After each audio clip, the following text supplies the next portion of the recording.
This is the Lone Crater YouTube. We hope this video helps. You start by confirming the right Google account is signed in.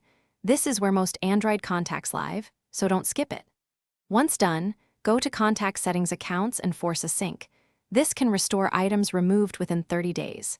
If you expect deeper recovery, enable USB debugging and connect to a PC, because file-level tools need that access.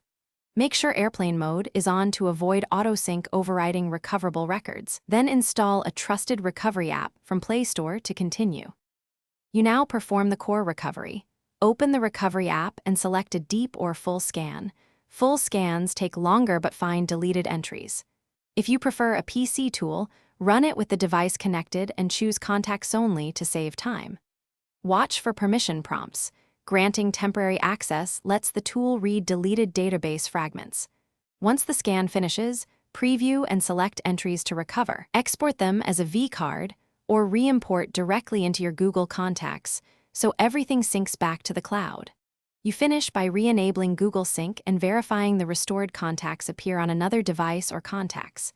Google.com, this confirms a successful recovery.